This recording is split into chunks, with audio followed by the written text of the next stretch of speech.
Alright, this is basically a response to 8RF, some comments he's made, and a video by ZZZ33333, whatever. You know, follow the link, whatever, over there.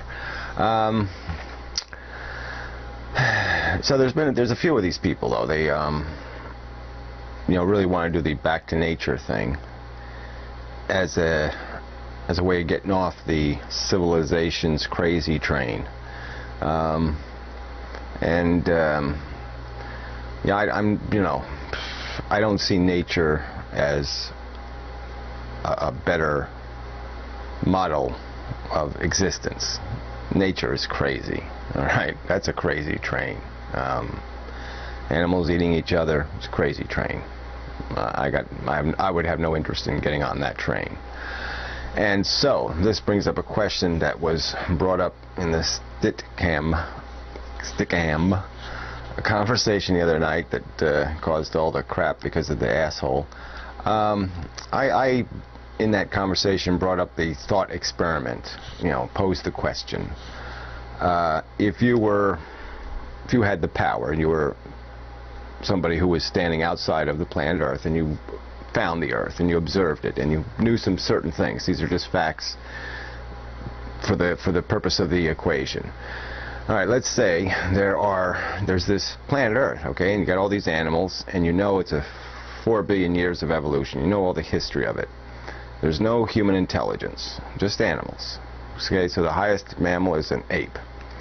And you also know for a fact that that ape will never evolve into anything else. No animal on the planet will ever evolve a civilization or gain an intelligence any higher than what exists currently in that great ape.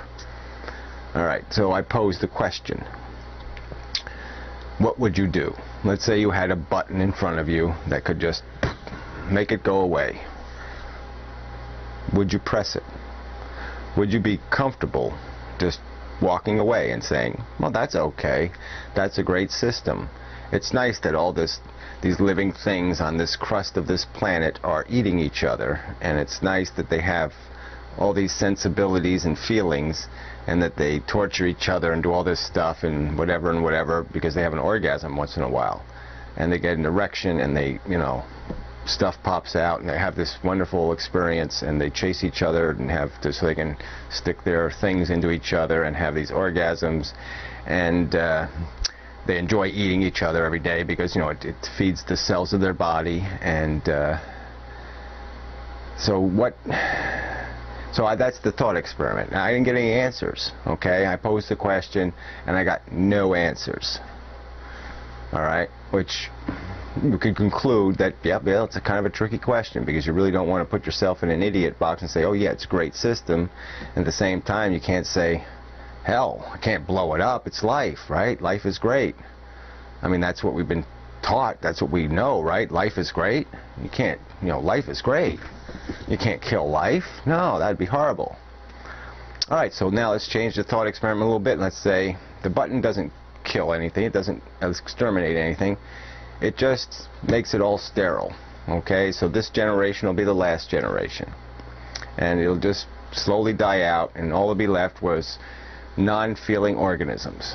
So, and that's how it'll be left, just nice green trees. And so it'll still be a pretty place from space. There'll still be an atmosphere and all this little fun stuff, and there'll be plants, and, you know, it'll be quiet, you know, just leaves falling, and you know, seeds maybe flying through the air, you know, on the wind.